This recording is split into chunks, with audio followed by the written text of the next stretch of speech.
तो चलिए इस वीडियो में बात करते हैं पैडिंग की। तो पिछले लेक्चर में हम लोगों ने मार्जिन को देखा था। मार्जिन क्या होता है? किसी भी एलिमेंट का जो बॉर्डर होता है, डिफाइंड बॉर्डर, उससे बाहर का जो एरिया होता है वो मार्जिन होता है।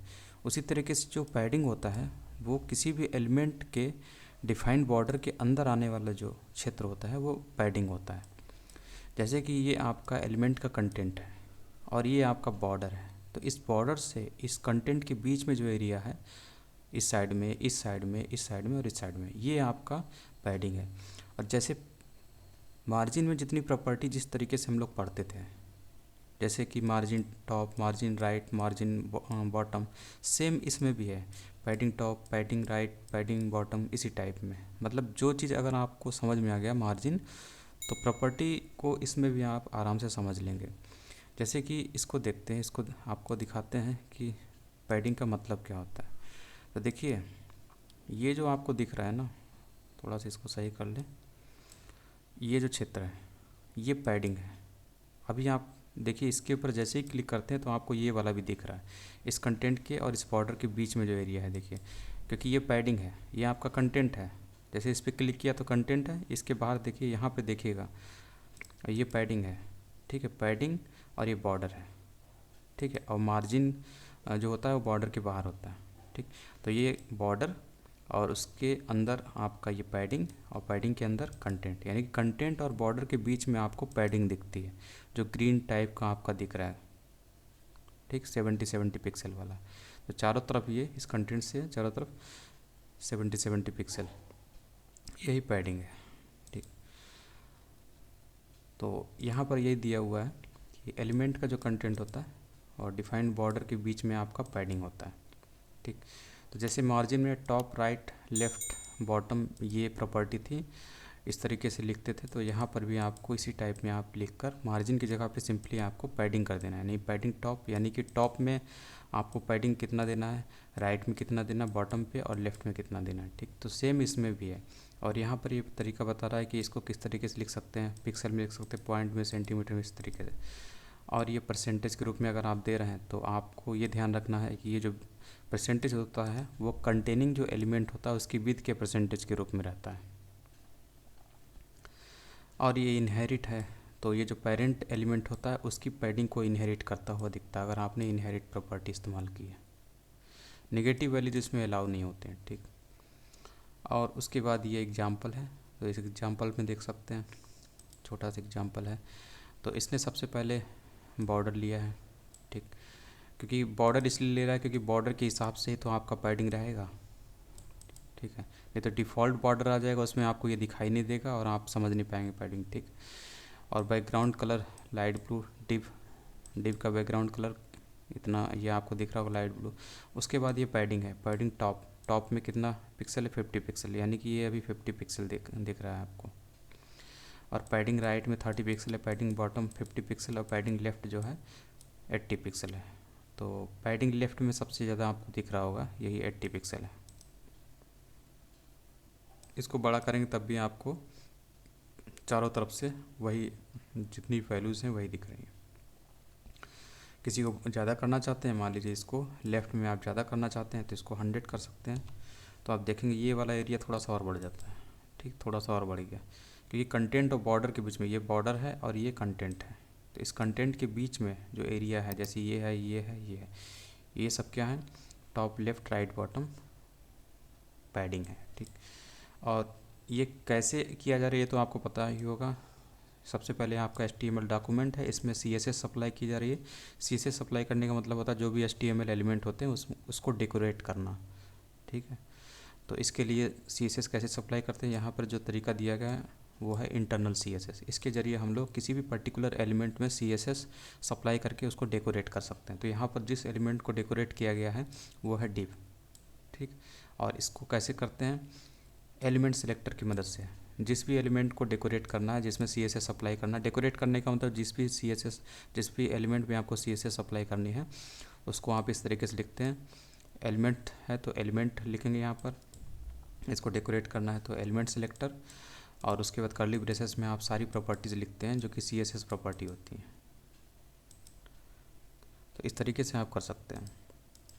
ये प्रॉपर्टी की वैल्यूज़ हैं, ठीक। प्रॉपर्टीज़ के वैल्यूज़। तो इस तरीके से आप डिव को सप्लाई कर रहे हैं CSS, ताकि डिव जो एलिमेंट है उसको हम डेकोरेट कर सकें। तो डेकोरेट आपको दिख रहा होगा, कलर भी आपने बदल दिया, अंदर का पोजीशन भी बदल दिया, पैडिंग भी दिया, ये सब क्या है, इसी के ज़रिए हम लोग करते हैं। तो ये नॉर्मल वर्किंग है CSS की। इसके बाद है short hand property. Short hand property का मतलब ये इतना बड़ा आप बार बार पैडिंग करके लिख रहे हैं, तो ऐसा ना लिखना पड़े, इसके लिए शॉर्टकट तरीका क्या है। शॉर्टकट ये है कि एक बार आप लिखेंगे पैडिंग, उसके बाद आप जो चारों वैल्यूज़ हैं उनको इस तरीके से दे सकते हैं। तो सबसे पहला जो वैल्यू होता है वो आपका टॉप के लिए होता है, दूसरा जो वैल्यू होता है वो राइट के लिए होता है, और तीसरा जो होता है बॉटम के लिए होता है, और चौथा जो है वो लेफ़्ट के लिए होता है। यानी कि इस तरीके से आपका क्लॉकवाइज डायरेक्शन में चलते हुए दिखेगा ये। तो ऐसे करके आप 4 वैल्यूज़ देना चाहते हैं तो आपका ये 4 वैल्यूज़ आप एक ही बार में दे सकते। तो जैसे आपने इसमें लिखा है पैडिंग राइट, पैडिंग लेफ़्ट, ये सब इतना ज़्यादा बार बार पैडिंग लिखने की ज़रूरत नहीं है इसमें, ठीक है। तो यही काम आप शॉर्ट तरीके से कर सकते हैं कि ये टॉप पैडिंग हो गई, ये राइट पैडिंग हो गई, ये बॉटम पैडिंग हो गई, और ये हमारी लेफ़्ट पैडिंग हो गई, ठीक है। तो इस तरीके से हम वैल्यू दे सकते हैं। और अगर आपने यहाँ पर 3 दिया है, 3 वैल्यूज़ दी है मान लीजिए इस तरीके से, तो 3 वैल्यूज़ होने से क्या होता है, ये पहला वाला जो होता है वो आपका होता है टॉप, दूसरा वाला होता है लेफ़्ट राइट, और तीसरा वाला होता है बॉटम, ठीक। इस तरीके से होता है। अगर आपने यहाँ पे 2 पैडिंग दी है, 2 वैल्यूज़ दी है पैडिंग में, तो इसका मतलब ये टॉप बॉटम होगा और ये लेफ़्ट राइट होगा, ठीक है। इसी तरीके से आपने अगर सिंगल वैल्यू दी है तो इसका मतलब ये चारों डायरेक्शन में, यानी कि टॉप राइट बॉटम लेफ़्ट, चारों डायरेक्शन में आपका 25 पिक्सल होगा, ठीक। तो इस तरीके से आप देखेंगे इसके चारों तरफ, इस साइड में, इस साइड में, इस साइड में, चारों तरफ आपको बराबर पैडिंग दिख रही होगी, ठीक। तो इस तरीके से हम वैल्यूज़ दे सकते हैं। 3 वैल्यू दी है तो यहाँ पे दिया है, ठीक है। जो बीच वाला वैल्यू होता है वो लेफ़्ट राइट के लिए होता है, और इसीलिए अगर आपने 2 दिया है तो पहला वाला जो है टॉप बॉटम की वैल्यू होती है, टॉप बॉटम पैडिंग, और जो दूसरा वाला है वो लेफ़्ट राइट होता है, ठीक है। सब वही दिया हुआ है। सिंगल दिया तो चारों डायरेक्शन में पैडिंग होती है, ठीक।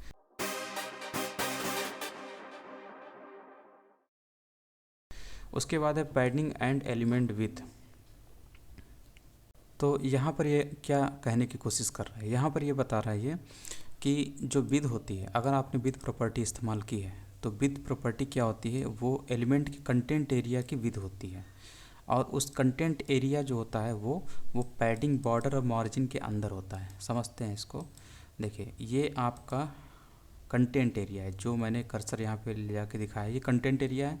तो किसके अंदर है, पैडिंग के अंदर है, पैडिंग और बॉर्डर के भी अंदर है, मार्जिन के, यानी तीनों के अंदर ही आपका ये कंटेंट एरिया मौजूद होता है, और इसी की विद की बात कर रहा है। तो यहाँ पर ये क्या समझाने की कोशिश कर रहा है, यहाँ पर ये बताने की कोशिश कर रहा है कि अगर आपने विद प्रॉपर्टी का इस्तेमाल किया है, यानी कि कंटेंट एरिया की जो विद है, ठीक है, इसको स्पेसिफाई किया, ठीक, और उसके बाद आपने पैडिंग भी इस्तेमाल किया, तो जो इस एलिमेंट की जो एक्चुअल विद है जो कि 300 पिक्सल है, ये 300 ना होकर पैडिंग भी इस्तेमाल अगर आप करते हैं तो इसकी एक्चुअल विद जो होती है वो 325 हो जाएगी, ठीक है। इसमें पैडिंग ऐड हो जाती है, इसकी वजह से अनडिजायरेबल इफेक्ट सामने आते हैं, और इसी की वजह से दूसरे एलिमेंट में हमें एडजस्टमेंट करना पड़ता है, और ये काफ़ी कॉम्प्लेक्स होता चला जाता है। तो इस चीज़ को अवॉइड करने के लिए हम लोग बॉक्स साइजिंग नाम का एक प्रॉपर्टी इस्तेमाल करते हैं। इससे क्या होगा, इससे ये होता है कि जब भी हम लोग विद के साथ पैडिंग इस्तेमाल करते हैं तो ये पैडिंग जो होती है इसी विद को एडजस्ट कर देती है। मतलब हम लोग 25 पैडिंग तो देंगे, पैडिंग रहेगी भी 25, लेकिन ये जो विद का कंटेंट है, यानी कंटेंट एरिया का जो विद है उसकी साइज़ घट जाती है, उसमें ये एडजस्ट हो जाता है, ठीक है। अगर एक्चुअल में आप देखेंगे तो विद आपकी 300 पिक्सल नहीं हो जाएगी। मतलब जैसे कि अगर इस तरीके से आप इस्तेमाल करिए तो ये आपको दिखाई देगा। सिंपली अगर इस एग्जांपल को देखिए तो इस एग्जांपल में आपको ये दिखाई देगा कि इसका जो है विद बढ़ते हुए दिख रहा है आपको इस साइड में, ठीक। लेकिन अगर आपने यहाँ पर बॉक्स साइजिंग इस्तेमाल किया, जैसे ये देखिए पहला वाला जो एरिया है ये 300, तो आपको ये 300 विद दिख रही है येलो वाली, और दूसरा वाला जो एलिमेंट है इसका एरिया देखिए इसकी विड्थ थोड़ी सी बढ़ती हुई दिख रही है। क्यों, क्योंकि इसमें आपने पैडिंग ऐड किया तो 300 प्लस 25, तो इसकी विड्थ कितनी होगी 325, इसलिए आपको इस डिव वाले एलिमेंट से ज़्यादा इस डिव की विड्थ दिख रही है, क्योंकि पैडिंग ऐड हो गई। इसी चीज़ को अवॉइड करने के लिए हम लोग बॉक्स साइजिंग का इस्तेमाल करते हैं। इसमें क्या होता है, बॉक्स साइजिंग से क्या होता है, ये जो पैडिंग है इसी विथ के अंदर एडजस्ट हो जाती है, मतलब विथ जो है वो घट जाती है, वो 275 हो जाएगी और पैडिंग 25 हो जाएगी। तो दोनों जब ऐड होते हैं तो अल्टीमेटली एक्चुअल विथ जो होती है वो 300 बनी रहती है। तो इस तरीके से हम बॉक्स साइजिंग का इस्तेमाल कर सकते हैं। यहाँ पे दिख रहा होगा आपको।